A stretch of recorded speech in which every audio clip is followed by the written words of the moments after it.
Bonjour à tous, j'espère que vous allez bien.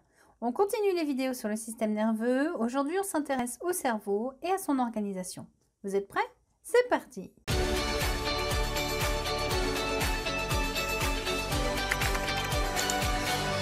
Le cerveau n'est qu'une partie de l'encéphale, partie du système nerveux central contenu dans le crâne. Dans l'encéphale, on distingue le cerveau, le tronc cérébral et le cervelet. Ce dernier, situé à l'arrière du tronc cérébral, intervient dans le contrôle de l'équilibre, de la coordination, du tonus postural et des mouvements volontaires. Voyons plus en détail l'anatomie du cerveau. Le cerveau possède deux hémisphères cérébraux qui communiquent en permanence et qui s'occupent chacun d'un côté du corps. Chacun de ces hémisphères dépliés serait aussi grand qu'une pizza extra large. C'est pour cela qu'il est replié sur lui-même en de nombreuses circonvolutions pour tenir dans notre crâne. Les deux hémisphères forment le télencéphale et sont reliés à une autre partie du cerveau que l'on appelle le diencéphale, constitué du thalamus, de l'hypothalamus et de l'épiphyse.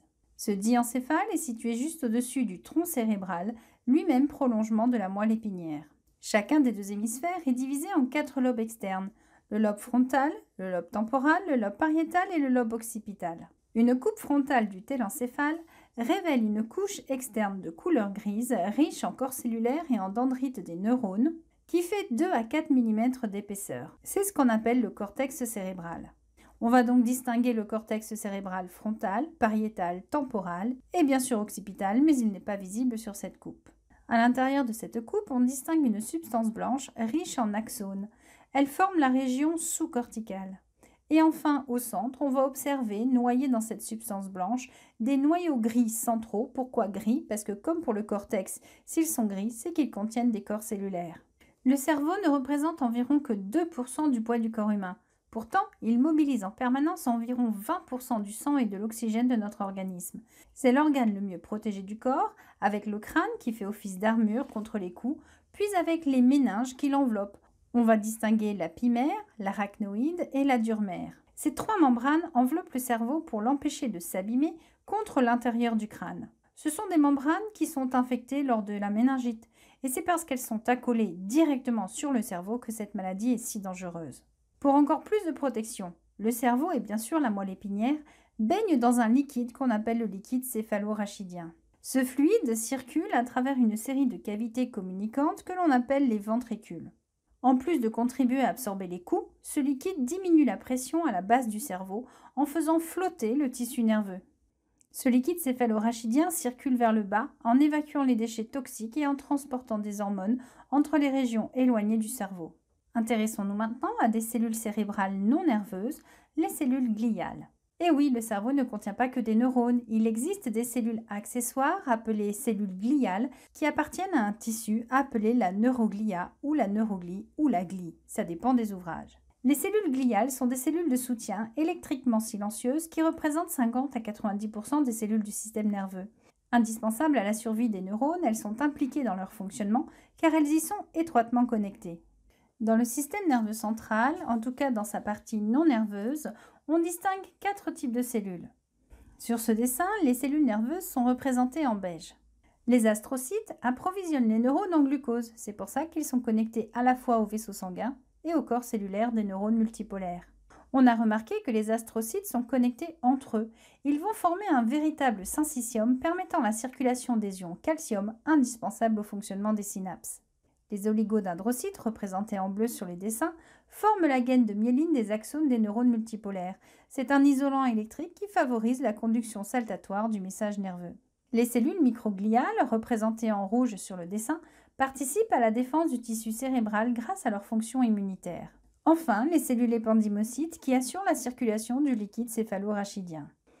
Dans la glie du système nerveux périphérique, on distingue les cellules de Schwann impliquées dans la protection de l'axone et des cellules satellites présentes dans les ganglions rachidiens et végétatifs. Ces cellules, représentées en bleu ici, sont disposées tout autour du corps cellulaire des neurones végétatifs et sensoriels. On n'a pas encore totalement élucidé leur rôle. Toutes ces cellules non nerveuses ont une origine commune à celle des neurones. En effet, au début de l'embryogenèse, sur la partie dorsale de l'embryon, on va observer une prolifération cellulaire à partir des cellules souches embryonnaires qui permet d'augmenter le nombre de cellules. Ces cellules vont ensuite se spécialiser et vont former ce qu'on appelle un tube neural. À ce stade, le tube neural n'est constitué que d'une seule couche de cellules. Dès que les cellules se mettent à proliférer, cette couche s'épaissit rapidement. Les cellules souches neuronales ont le potentiel de générer deux types de progéniteurs, des progéniteurs neuronaux et des progéniteurs gliaux. Cette détermination est effectuée sous contrôle génétique. L'expression du gène proneural est induite par des facteurs de croissance. Cela entraîne l'activation de la voie de différenciation neurale et inhibe les signaux à l'origine de la différenciation gliale. Si les facteurs de croissance ne sont pas produits, le gène proneural n'est pas activé et la cellule souche se différencie en progéniteur glial. Intéressons-nous maintenant aux cellules cérébrales nerveuses, les neurones.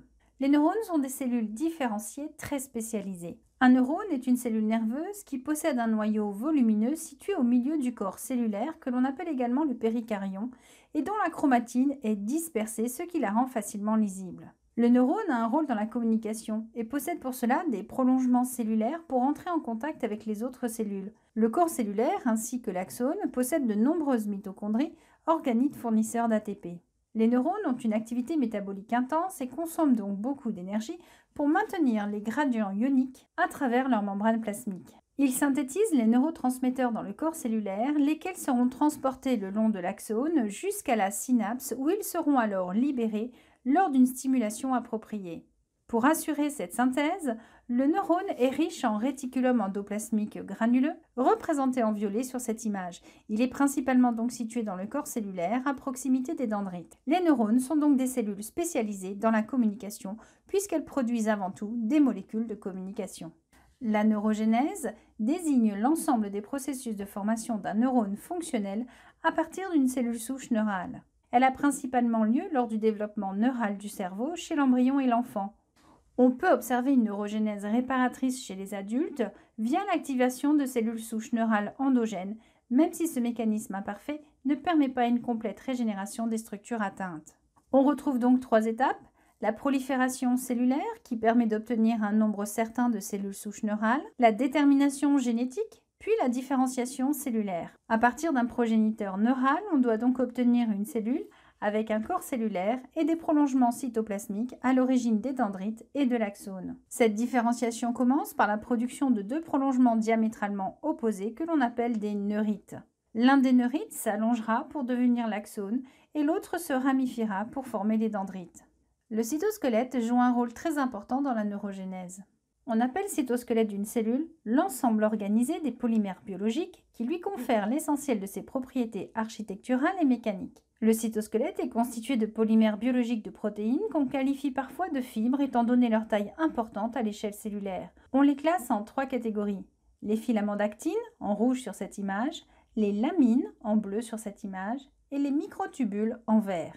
Les filaments d'actine sont des polymères appelés actine F qui proviennent donc de la polymérisation de monomères appelés actine G. Leur diamètre avoisine 7 à 8 nanomètres et leur longueur de persistance avoisine les 17 micromètres. Ces filaments sont assez flexibles puisqu'ils sont disposés en double hélice. Un réseau d'actine est situé sous la membrane cellulaire. Le degré de polymérisation définit alors la forme globale de la cellule et sa plasticité qui est nécessaire pour les processus de migration, d'endocytose ou de division. Vous comprenez donc que pour former un neurone avec de nombreuses déformations de membrane, les filaments du cytosquelette sont très importants. Les filaments d'actine vont jouer un rôle important dans la croissance des prolongements dendrites et axones. L'axone se développe grâce à un cône de croissance situé à son extrémité. C'est une structure amoeboïde qui tire l'axone vers l'avant. La motilité du cône de croissance est ponctuée de phases de protrusion, c'est-à-dire d'avancée, d'adhésion et de contraction, un peu comme une chenille qui se déplace. C'est la polymérisation de l'actine sous la membrane cellulaire qui est à l'origine de l'avancement du cône de croissance et donc à l'origine de l'axone.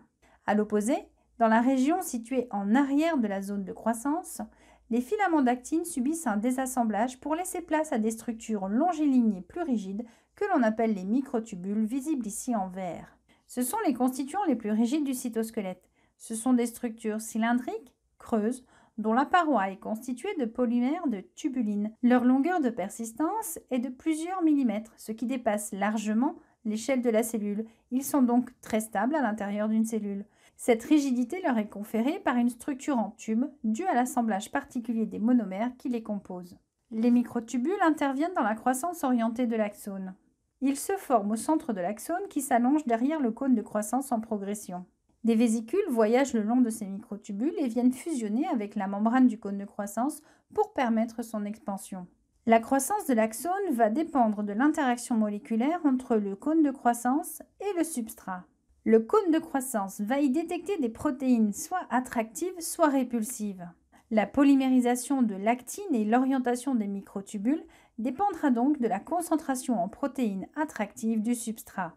Vous l'aurez donc compris, comme il y a apport de matériel le long des microtubules, cela signifie qu'il existe ce qu'on appelle des moteurs moléculaires. On peut noter la présence de centaines de protéines auxiliaires associées au cytosquelette, comme les kinésines et les myosines. Ces moteurs moléculaires sont capables de se fixer, de se déplacer sur les filaments d'actine ou sur les microtubules. Leur rôle le plus connu est celui de la séparation des chromosomes au moment de la division cellulaire. Mais elles interviennent également dans le déplacement des mitochondries et des vésicules dans les axones des neurones. En effet, le transport depuis le corps cellulaire et la livraison des constituants synaptiques, ARN messager, mitochondries, etc., sont d'une importance clé pour le fonctionnement synaptique. Le transport sur de longues distances à travers les dendrites ou l'axone est principalement réalisé par la kinésine sur les microtubules, alors que le transport effectué sur de courtes distances au niveau du bouton synaptique va plutôt être assuré par la myosine. La kinésine est donc une protéine capable de se déplacer en présence d'ATP. Le déplacement se fait essentiellement au niveau des microtubules par la fixation des têtes sur la bêta-tubuline, se fixant tour à tour en effectuant une semi-rotation. Chaque pas consomme une molécule d'ATP et lors de la libération de l'ADP et du phosphate inorganique, il y a propulsion de la tête en avant, expliquant la semi-rotation. La vitesse de déplacement est particulièrement variable suivant les concentrations en ATP et en fonction de la charge portée par la kinésine. On peut atteindre pour des charges faibles et une concentration non limitative en ATP une vitesse de 0,8 micromètres par seconde, ce qui correspond à 100 pas par seconde. Il existe une instabilité dynamique des microtubules qui peut conduire à une destruction de ceux-ci. La protéine Tau est une protéine stabilisatrice de ces derniers. Elle est principalement active dans la partie distale des axones où elle permet une stabilisation de ceux-ci. Les maladies neurologiques dont les symptômes sont imputables à des dysfonctionnements de la protéine Tau sont qualifiées de taupathie. La plus connue est la maladie d'Alzheimer. Dans ce cas, la protéine Tau est abondante mais anormalement phosphorylée dans les neurones, ce qui entraîne une anomalie de l'organisation des microtubules. Les protéines Tau, au lieu de s'associer aux microtubules, vont s'amasser et les microtubules vont se dissocier. Ceci va provoquer une dégénérescence des neurones à l'origine de la maladie.